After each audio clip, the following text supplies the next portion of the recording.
Wait, stop. That's the one.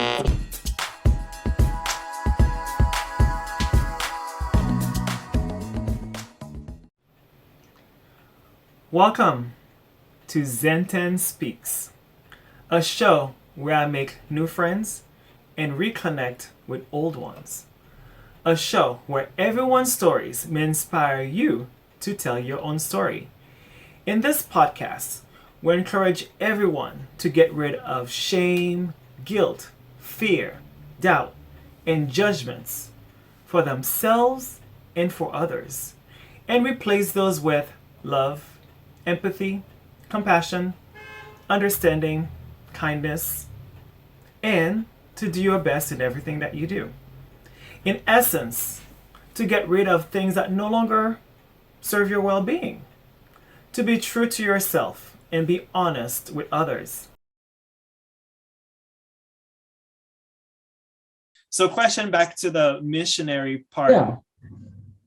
Did you find any? I followed this Facebook, not group, but it's a page called Mormon Stories. I don't know if you know of them. Yeah. So I've been trying to interview people from there, definitely. But I messaged some people, but I know, as I mentioned before, people are loyal. But I would like to know, because I've spoken to a lot of Mormons, and again, that's why I made that page in case they feel a certain way so they can have a refuge. How are they feeling while they know, well, the ones that they know they don't like this, they don't want to be doing this, and they're feeling obligated, so they're putting on the mask. Basically, it's a survival. I would love to talk to one, or even anonymously. How are they feeling doing this for 2 years, which is like a short time, but it's a 2 years out of your life, which is a long time when you're a teenager. Like, that's bunkers. Like, how are you feeling talking to people and making them baptized into something you don't even feel like, or you might feel like it, you want to do it, but then because you're queer, you reject it anyway. Right. It is, oh joy, more gunfire. It is, oh man, it's challenging for those people. Now, the young men face it. Don't get me wrong, young women struggle with it. They do. But when you look at the rates of the church, the young men struggle with it much more than the young women do on their missions. Because young women, I feel, mature a lot quicker than the young men. I think I've always noticed that too. Yeah, whether you're in the church or not, it just they do. The young men struggle with it a lot because, there's such a high expectation. And for ones who don't want to do it, but they're doing it because mom and dad said so, or their congregation is so, when you go in, like I got drilled from the day I turned 18 till the day that I finally got turned my mission papers in to apply to be a missionary. You got to apply for it. I got drilled all the time. I got asked by everybody, when are you going on your mission? When are you going on your mission? Why aren't you on a mission yet? And now it wasn't meant harm. They didn't mean any harm by it, by no means. Now, 3 people, yes, they were very, but the rest of them, it was nothing mean. They were just, hey, when are you going? But for those who are on the mission, and I was definitely one of them, because I felt like I believed it. I felt like I could teach this without convincing somebody. I felt like I could do it without selling to people. But when I realized that's all this was, I felt like a lot of us, we have to, like you said, we have to put our mindset into survival mode. We now, like you said, we have to put a mask on. We have to put a whole new face on, because now we have to make sure that we are up by 6:30 in the morning. We have to make sure that we are reading the scriptures, the Book of Mormon, the Doctrine and Covenants, the Bible, everything. We have to make sure that we are participating in meetings with other missionaries, because if you don't participate in a district or zone meeting with other missionaries, you're automatically looked down upon by other missionaries, and they automatically assume, oh, does this one not have a testimony? Oh, this one, Right. this Every one's on first the Sunday, on the right? wall. Yeah. So it's we go into survival mode. The other form of survival mode is we now have to learn how to be a kiss ass, suck up to people. I am not that person. I was not the most favored missionary because I am not a suck up.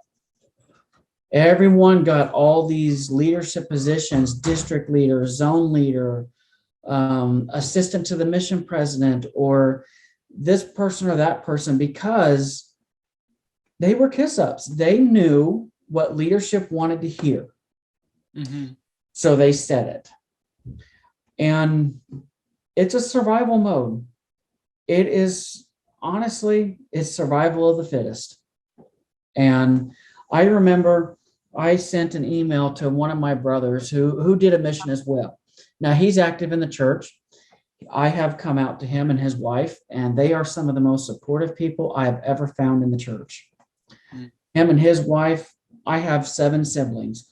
And 2 of my sisters and 2 of my brothers and their spouses, they're in the church, and they are some of the most supportive people I've ever found.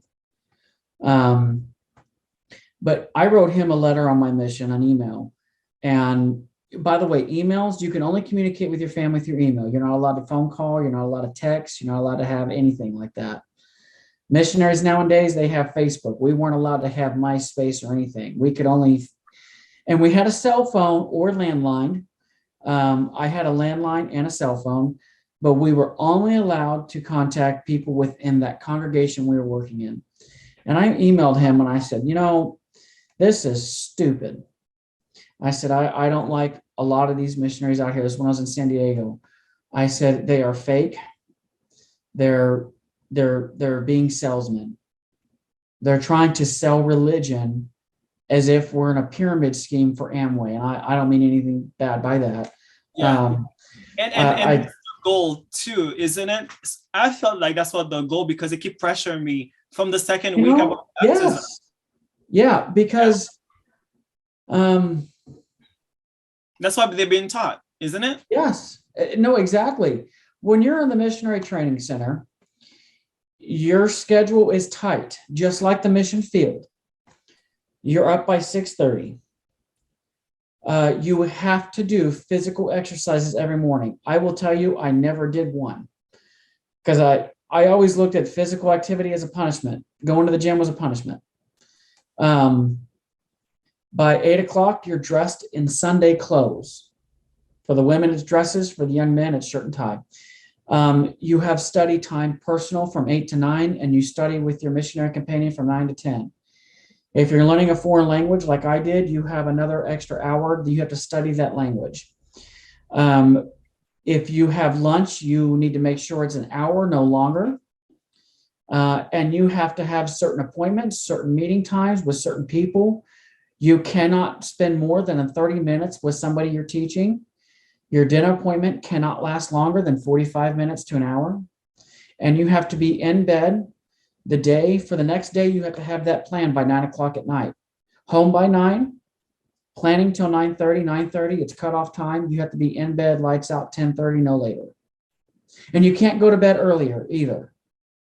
Like you and your companion got home, like we got home one night, and I looked at my companion and I said, look, we've already done our planning. It's 9 o'clock. I'm tired. I've got a migraine and I'm going to bed. And he said, hey, no problem. Whatever. Other companions, when I had migraines, no, that wasn't allowed. It's a survival mode. You have to try to fake yourself to fit in with them.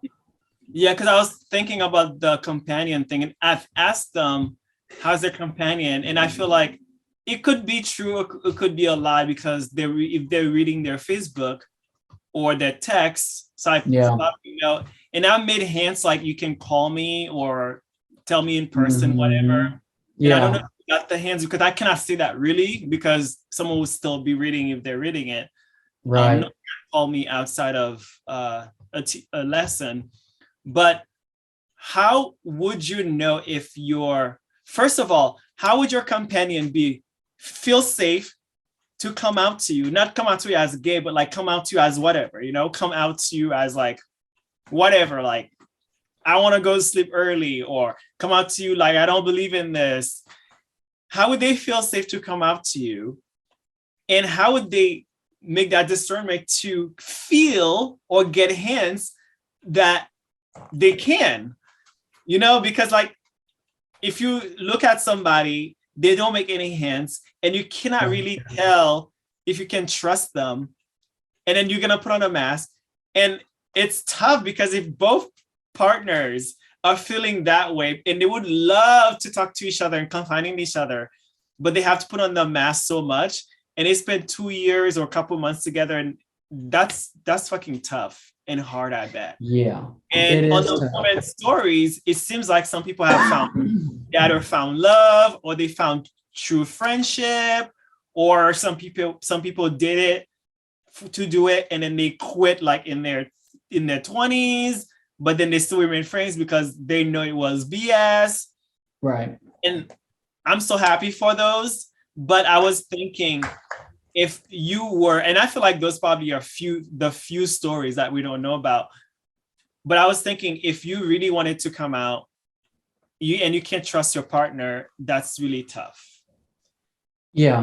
And as I mentioned, with the come out doesn't mean come out of the closet of being gay, but right. like as a breathe, like Yes. I told. Now, in France, when I was there, both my companions, the first one I was okay with. I got along with him. He was one of those always physically active, so we had to run everywhere. I wanted to strangle that kid. Man. The second companion, we did not get along. My back was messed up. I was slow moving. He did not like me. And again, we realized that was just stress and anxiety causing that. Didn't have any problems after that. North Carolina, my two companions I had there in that mission, we got along great. Because the first one, he met me and he was like, "Hey man, you ever got issues? Pull me aside. Let's go into our office upstairs and let's just talk it out. I don't care what it is. Let's just talk it out." I was like, "All right." He says, "If we have to spend the whole day, you and me talking, let's just spend the whole day talking and let's work through things." He says, "I don't want you having stress. I don't want you having anxiety. I don't want any of that." He said, "We're going to have to get along. We're going to have to know each other." And that's what we did. My second companion in North Carolina, similar. We both got along great. Now, when I got to San Diego, I think I scared a lot of the missionary companions I worked with there. Every one of them, I told them when I first met them, I said, "Hey, I don't know you. I don't like you." And I said, "You better give me a very solid reason for me to like you." It kind of worried a few people, and I was like, "Oh, I'm so sorry. Can you hear that?" Well, that's there fine. We go. I'm so sorry about that.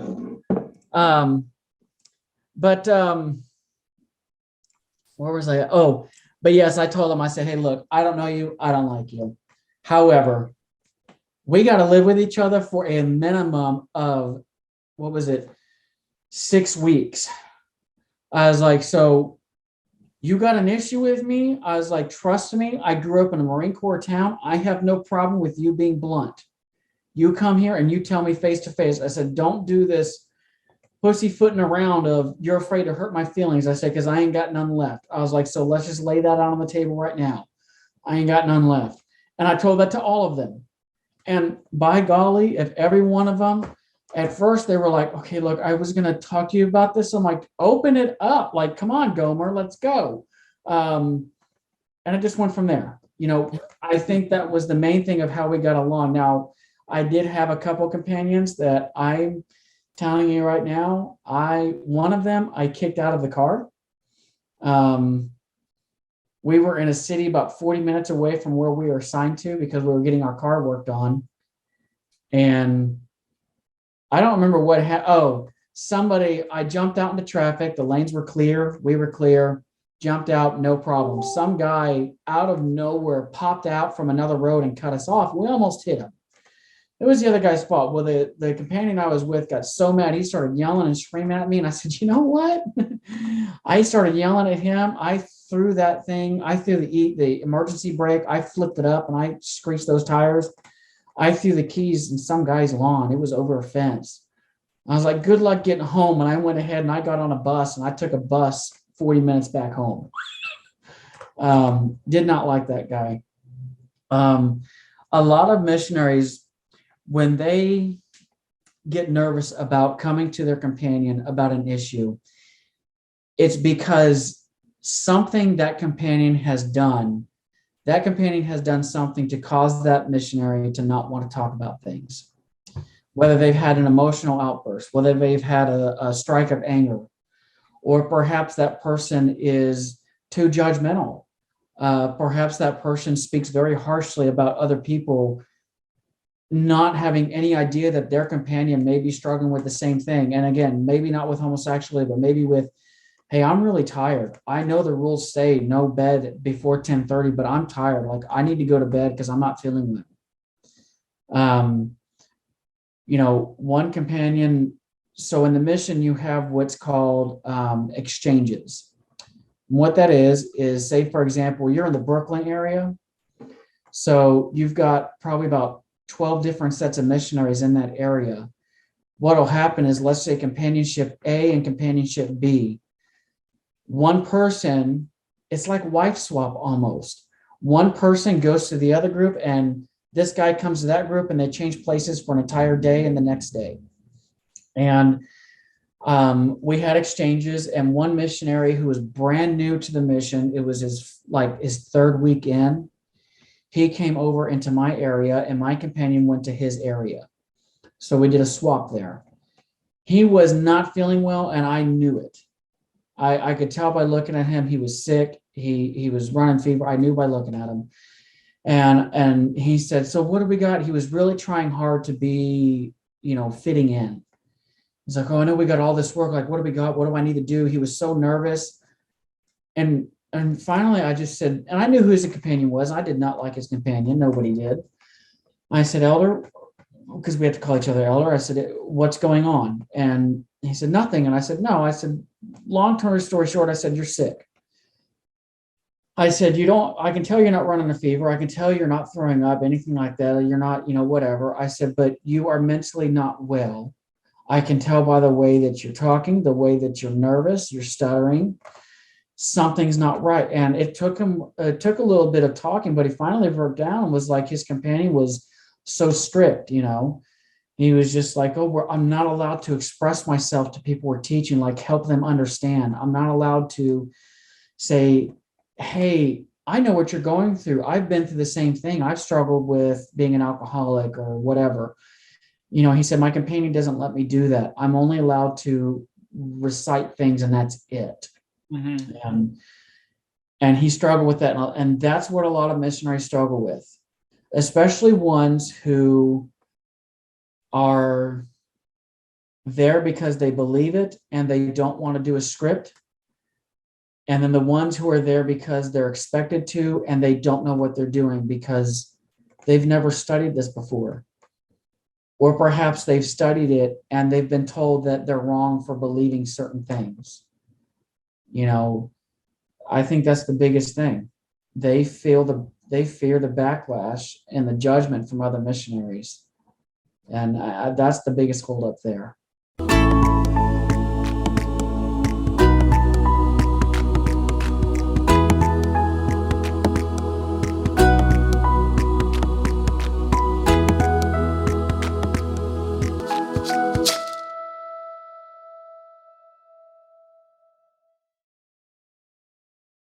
Yeah, I've noticed how they're rigid and with the energy, especially doing it in person.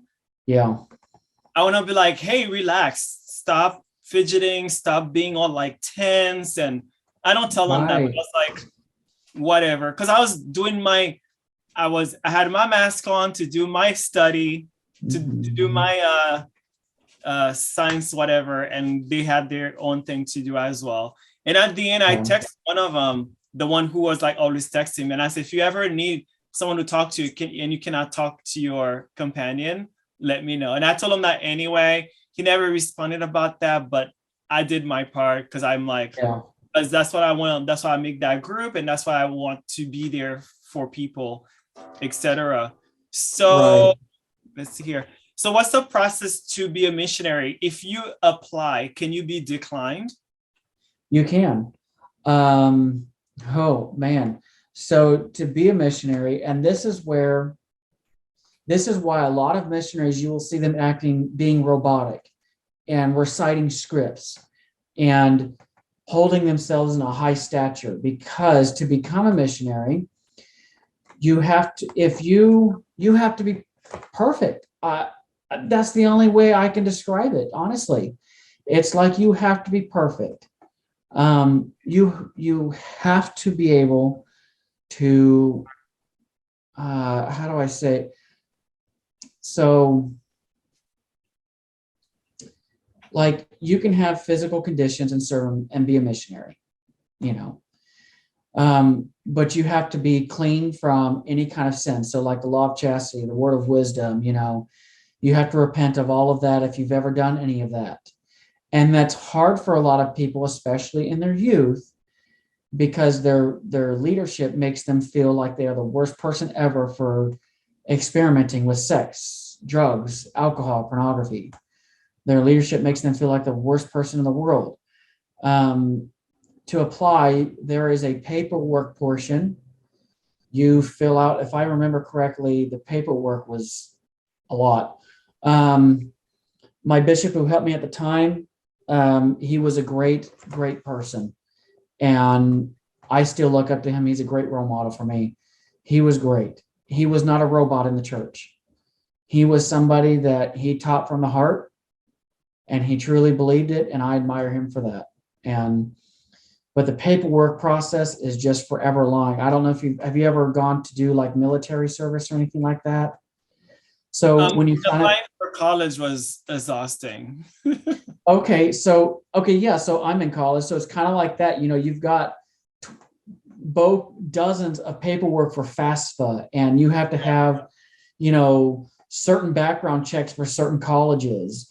You have to go through all these things, and that's kind of what it is. You have to go through and you have to give a full health record. Um, you have to go through interviews with your local leadership, with your leadership above them. I think, let's see, bishop, stake president, a member of the stake presidency, my parents, there's four, and then there were like there were a couple others, but there were like 6 interviews I had to go through just to be able to turn in the paperwork. Hmm. And the process, from what I've been told anyway, is you submit your paperwork. It goes to Salt Lake City. It goes to the brethren of the church, those who are higher up in the church. And from what I understand, they set your paperwork, people on that committee, they read your paperwork, everything in detail. And then they sit with your paperwork on a table or a desk and they pray about it, and they decide whether you're going to be a good missionary or not. Which, I mean, I guess in a religious way, it makes sense. However, when I look at it in reality, I'm like, you you can't decide that off of that. You got to be able to talk with that person, you know, in person, or maybe a phone call. At the time, we didn't have video conferencing, so it was phone calls, you know. Um, so that's the first part of the process. The next part of the process is you have to go to the temple. You have to be able to go through those, what they call ordinances and everything like that. And then once you go through the temple and you go through all that process there, then you're ready to be a missionary. For the men, you have to receive the higher part of the priesthood. For the women, you don't have to receive anything. You just get set apart as a missionary. And then from there on, it is like, what it's like is I don't know if you've ever heard or seen videos about the Marines who stand guard at the tomb of the unknown soldier in DC. So they go through a similar process, but once they are accepted as a Marine and they are stationed to be a guardman of the tomb of the unknown soldier, no social media, no phones, no email, no contact with anyone. You handwrite your letters to your loved ones. You live as a guardsman. You live in a private sector, and your food, your groceries are delivered to you. Your food's delivered to you. You make everything, and you go between your living quarters and up above ground to where you're a guardsman of the tomb of the unknown soldier. When you are accepted as a missionary, it's similar. Once you get set apart as a missionary, you now have to dress like a missionary. It's church clothes nonstop, 24/7. You have to have your name tag on. And if you forget your name tag, it's like you have committed adultery. It is the worst. It's annoying. You have to have your hair cut a certain way. The men have to have certain very short haircuts. Women they can have long hair, but it must be kept a certain way within certain acceptable fashions. Women have to wear dresses. If they have skirts, they have to be long below between the knees and the ankles. The dresses have to be all, like my shirt right now is up here, up very high on my neck. The women the same way. They cannot go lower than a regular t-shirt neck. Very strict. The process of becoming one, they interview. They want to make sure that you believe and that you know for sure the church is true. And what a lot of people do is they put on a face, because they know that if they actually tell the truth and say, hey, I'm not so sure about this, and I don't know if I want to do this or if it's the right thing for me to do right now, but maybe later I could do it and become more honest about it. A lot of us know that if we would have done that at that time, there would have been a lot of backlash from members in the local congregation. Backlash possibly from parents. Now, I don't believe my parents would have done it, but I don't know. But I don't believe they would have. There's no way of knowing. But the congregation, other members, they look down on you. And I remember one young man in my area growing up. He lived just an hour away from me. When he did his paperwork, he submitted his paperwork. He got his mission call. He was supposed to go somewhere in Belgium or France. And before he left, he went and talked to his parents, and he said, hey, look, I thought I believed this, but I don't think I do. And he said, it's not that I hate the church or don't believe in God. He said, I believe in God. I believe in Christ. I just don't know if I fully believe in the church just yet. And I don't want to go on a mission and teach something that I don't know. He said, that's hypocrisy. His dad said, hey, no problem. You know what? Good for you. His mom, however, was extremely harsh and very rude and very cut him off for a long time. His ward, he quit going to church because his ward was extremely judgmental, does not even begin to describe what they were to him. They were very rude to him on social media. Anytime he tried to come to church, they completely ignored him. And the bishop at that time told him he was no longer welcome because he didn't believe in the church. And so a lot of people in that process, they're just like, no, if that's going to happen, I might as well just put on a face and I guess fake it till I make it, or fake it the whole way. And when I'm done, I'm done. And whew, it's a big relief off my shoulders. I've noticed a lot of people who've left, they left in their late 20s or even 30s. Yeah. And I left Jehovah's Witness as soon as I was 19 and a half. And it was by, I want to say mistake, by chance, because what happened is I was not supposed to, but I made friends with someone who helped me, and I did it as of obligation, not obligation like fake, but like to give back. So I was out being his friend, but I was still Jehovah's Witness. And then we ended up having sex. And I was like, well, that's it. There's no going back. So I never went back since. But I felt like, but I was pretty zealous and into it. So if, let's say if that didn't happen, the sex part didn't happen, I don't know what else would have happened. But I've interviewed a lot of Jehovah's Witnesses who left after 20, 30, 40 years. This guy after 60 years. And I'm like, yeah, I cannot imagine it. But I've seen some of the Mormons that I wanted to talk to because I on those ex-Mormon groups. And as I mentioned, they're so loyal. A lot of them won't talk to me. But then they left in their late 30s, and they were talking about how they didn't believe even after the missionaries. And I cannot fathom, how do you keep faith for that long? The way I would keep faith for that long is if I was in my parents' house and I didn't want to be kicked out to be homeless, because that happens in witness a lot. If you're not smart, you come out, and I'm using that word "come out." I'm not saying as gay because I know that's absolutely term. But if you come out as anything, you get kicked out and shunned and rejected, and you on the street. And if you're not smart, you're gonna do that. But if you're gonna think about it and be smart, you're gonna go work, save your money, then leave, which I did. Yeah. I left with $2,500 in my bank account, and 20 years ago, that was a lot ish. Right. Yeah. Yeah. And now it's not a lot. Yeah, that's like 2 months rent, maybe 1 month with expenses. Yeah, 1 month with expenses. So you better save more.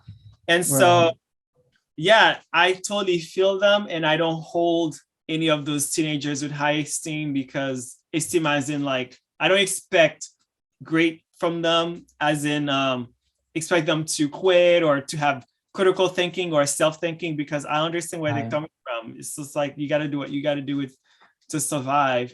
And so what is the church's view about the LGBT, and which makes you cannot be part of it? Well, the Mormon church is very, like any religion, is very set on marriage between a man and a woman. Understandably, procreation, all that.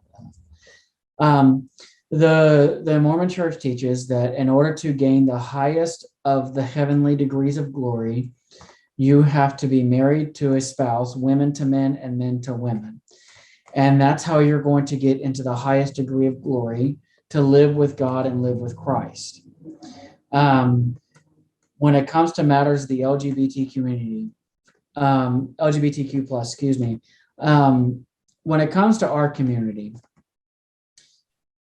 I have been asked not to come to any congregational meeting at a certain congregation in North Carolina, because I had questions about homosexuality, and I confided in this person that I, at the time, was struggling. Now I don't struggle with it anymore. It is who I am. It's part of me.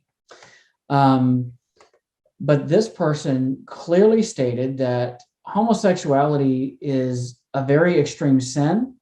It is a bad example to all the youth, and it teaches the youth that we can just go out and do whatever we want and whatever we please with no repercussion, and that life is much better outside of the church. That's what they believe. A lot. That's the best way I can sum it up.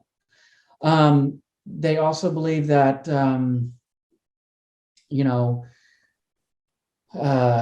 if you have your significant other, like for example, if I were to have a husband and me and him actually were to get married, even not married, and live together as partners for the rest of his life, that would be very against God's law. It would be very against, we're automatically damned to hell.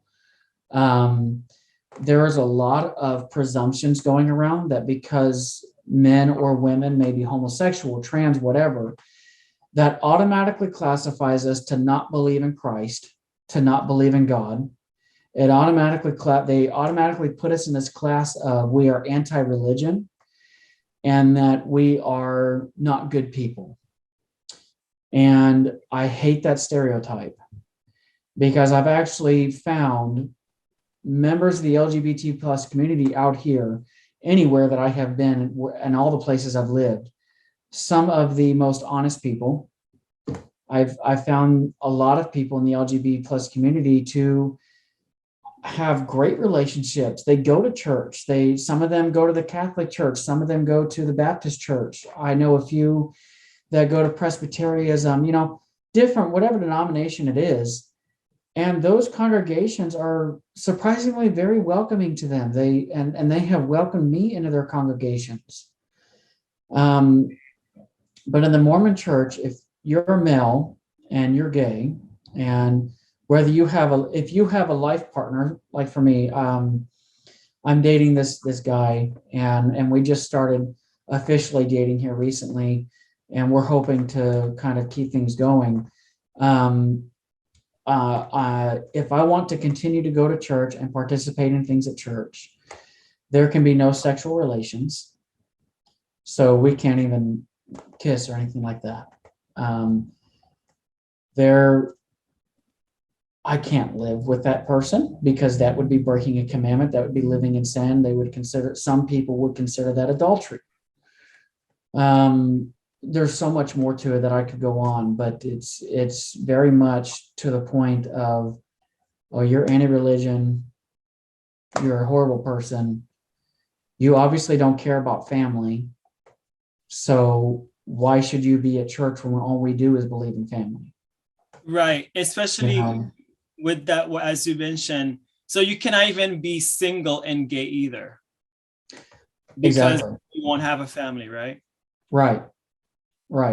And I talked with a member of a congregation out here. It was actually back in Oklahoma. I've talked to somebody here in Houston as well, but one that I talked to in Oklahoma, I talked to two different leaders out there, and both of them I look up to, one of them more than the other. The one, said, well, it's okay. You can be gay and you can be active in the church. You can still have a testimony and everything. He said, we're not going to look down on you. That you're more than welcome to come and continue to help with music or whatever. You can teach the youth, you can teach classes, whatever it is. He said, just make sure that if you participate in, sexual relations with your partner, that you keep that private to yourself. And he said, if you are with a partner and you're married, you're well within the bonds of marriage. And I thought, wow, okay, I didn't expect that kind of response. He said, I support your community. He said, you have my support.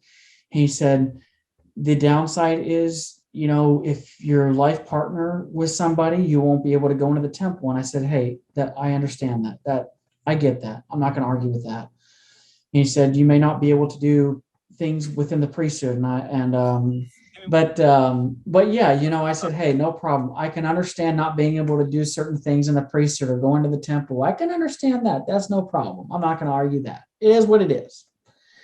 The other person that I talked to in authority, he said, that's okay. He said, but he said, if you really want to make it into heaven, he said, you gotta stop being gay. You got to stop all this, and you have to marry a woman, and that's just how it is.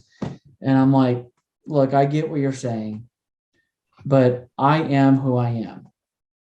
Mm-hmm. My personal relationship with God is, I have come to terms, and I feel when I pray to God, I feel like He is okay with who I am. And it's hard to explain how I get that, but I've felt that in my life. That's my own personal feeling. Yeah. Well, it makes sense on your way. I totally feel you, and I agree with you. However, with the religion way, it also makes sense for them, because they have that rule, and since they are the real religion, so it goes that way. And so I'm not active on that group as much, but I'm not. Maybe I'm active because I'm the admin, and I guess I have to. But I've read a guy who was saying he has a partner, and some other guy, he was saying like he's celibate but he's gay, but that's still bad because he needs to have a partner. And I think if it was my group or some other group someone was talking about, because I'm in some other Mormons group, LGBT group too, where some guy was saying that, oh, some other person who's like a Mormon says, you can just marry a girl and then you can have sex for that procreation part, but then you can still be gay then because you're doing it for the doctrine. And I'm like, that totally makes sense. You know, it's practical, Yeah. it's logical, because you want to be saved. But basically, I think that person said that, well, I don't know what was in their heart, but from my perspective, they're saying that, hey, I get it, you're gay, but if you want to go to heaven, do that family thing, like do what God tells you to do, and you can still be gay. Right. I guess they don't understand what gay means. So, yeah. And then there's like a spectrum of being gay, from being straight to gay. I forget what it's called, but I saw like not a pyramid, but like a spectrum thing. They were saying A to maybe, I think it's E, where A is straight and E is gay. It's like straight guys, they couldn't even think about being gay, like gross hell no. Yeah. And a gay guy at the end, he's wouldn't think about a vagina, hell no.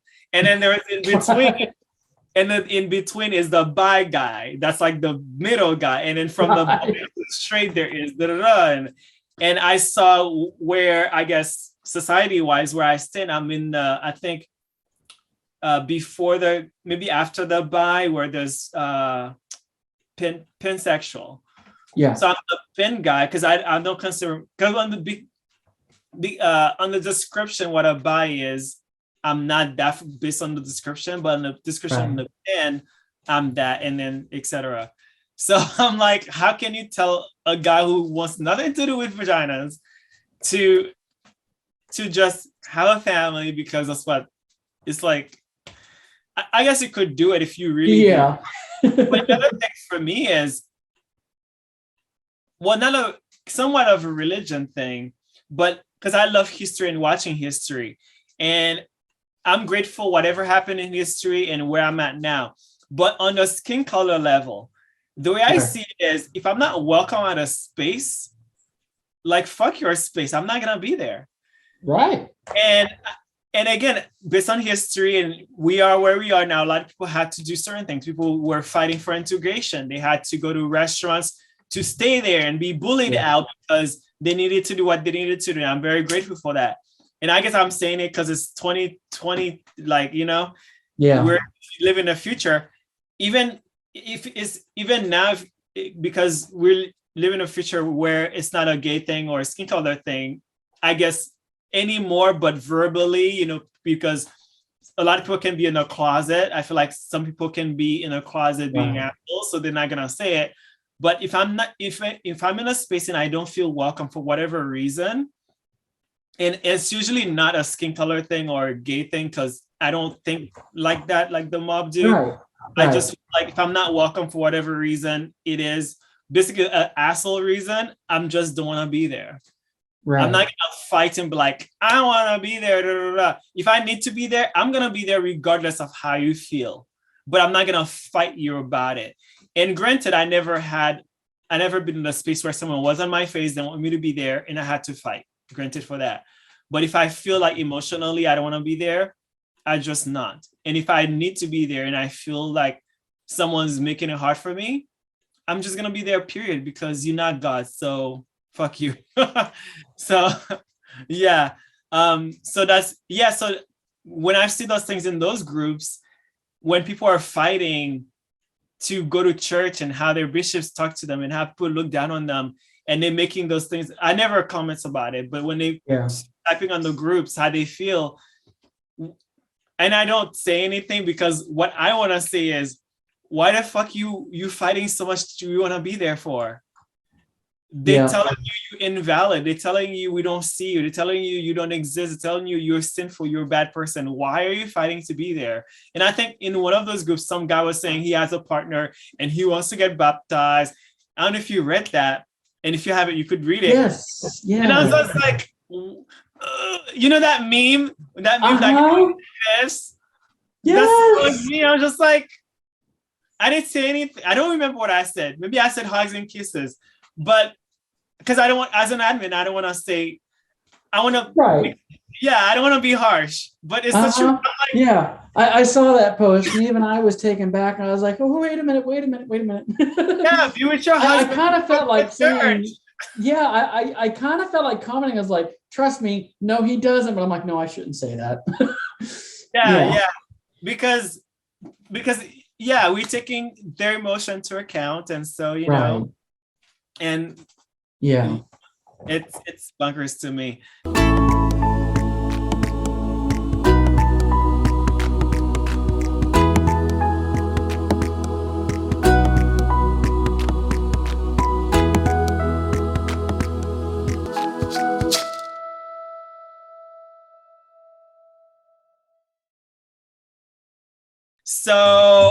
So were you ever excommunicated?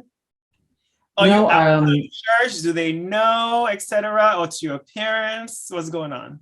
so never excommunicated. My names are still in the records. Baptized when I was 8, all that. Um, I haven't come out to my parents. However, You have me not? and a no, but it's very close to it because me Oh, they're and a gonna friend know of now. mine, oh yeah, and I don't care at this point, me and a friend of mine, we have this theory that my parents have a bet between each other on when I'm actually going to just come out to them, I think um, because you're 30 and you're still not married. see, that is the biggest thing there, as Yeah, well as I've never dated women. I yeah. tried to date one girl, and it was like, it was the no disrespect towards her, but it was that typical Mormon mindset of dating, and then within 3 months you're engaged. Or if it's not 2 weeks, because I talked to a guy and he was Oh, already engaged. He was because I messaged him, especially like the cute ones. I want to keep in touch to see right. after they leave if they came out. And I thought he was gay. He was like, I got engaged, and I was like, you just left in October. I didn't say that, but I was like, you just got back home in October. And I was like, Yes. oh, were you guys in contact? He's like, oh, I couldn't get into contact, but we knew of each other before I left. Yeah. And I Well, think they get engaged so they can have sex, yeah. basically. Yeah. Basically. Yeah. So I have 8 siblings. I have 4 older brothers, 2 older sisters, and 2 younger sisters. Now, I never talked to any of my siblings about, me being gay ever until this year, actually. And I remember the first sister I came out to, one of my older sisters, the one who I grew up with. Um, we were we were at a family reunion, all 10 siblings, everybody's wives and kids, and I'm the one rocking the singles department. Long live the king. Yeah, it was. I have my aunt. I'm trying to get my aunt to make me a T-shirt where it's like a picture of us 10 siblings with everyone and their spouses, and then me at the very end. Long live the king. But I remember she said, well, I'm going to leave the lodge. I'm going to go into town. It's like a 30-minute, 40-minute drive. I'm going to go pick up a bunch of grocery. And I said, hey, I'm going to ride with you. She goes, no, I've already ordered it. And I'm like, no, I'm riding with you. Because I had seen some of her Facebook posts. I have seen the support that she is to all the students that at the high school that she works at, and how much the students love her, and how much of a support she is to the LGBTQ plus community. Without hesitation, her heart is just full.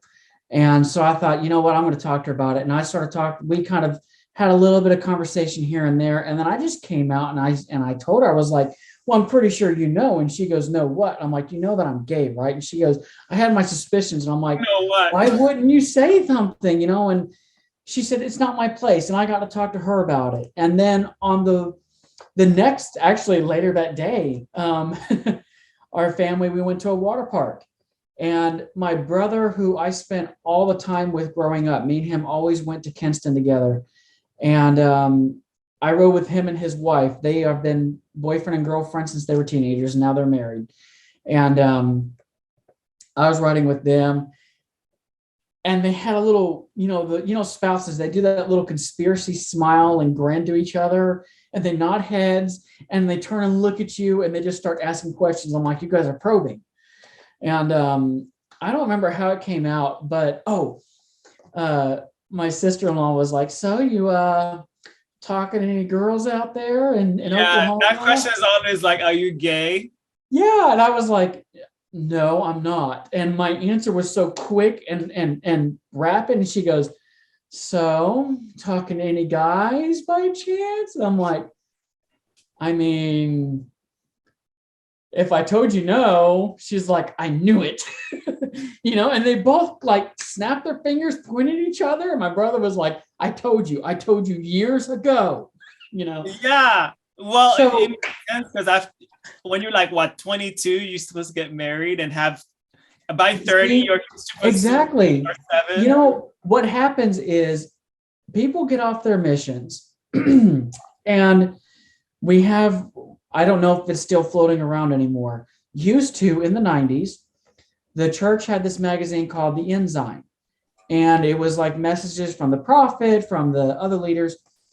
And they would have all these amazing stories about how missionaries would get off their mission and within 6 months they're married, and within 2 years they have like 3 kids. And I'm like, what the flip, y'all?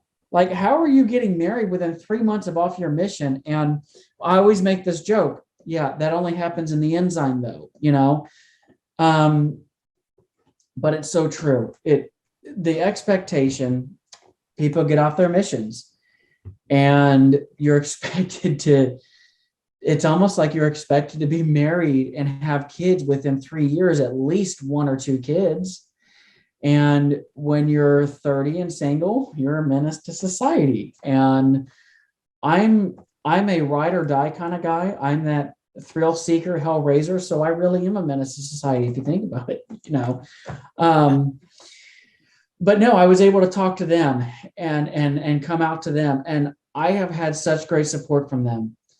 And then another one of my brothers, when we were at the reunion, I was in the kitchen cooking. And I'm telling you what, up to that point at that reunion, I hid all of my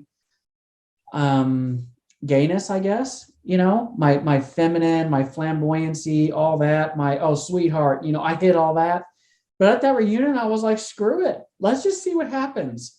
And when it was my night to cook a dessert, I was like, I put the apron on. I had a full body apron. It said Papa Inky on it because my godkids wrote on it. They had their names on it. There were flowers on it because my godkids know I'm gay and they love me.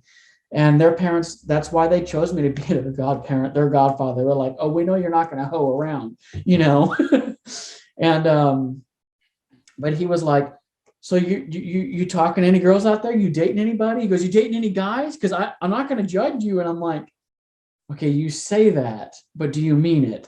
And I actually didn't come out to him till actually about 4 days ago. He messaged me on Facebook. And he was like, so who's your new friend? And I'm like, all right, you know what? If you're going to know, you're going to know. And you know what? Here it is. And it was like that girl in the movie. She just goes straight to ticking away on her phone. And, You just had a list of copy and paste. And it was like, yes. Was it Miss Congeniality or Pretty in Pink or whatever? She's the lawyer and she just goes typing away and just going at it. Now, I've come out to those 3 and their spouses. And my youngest sister,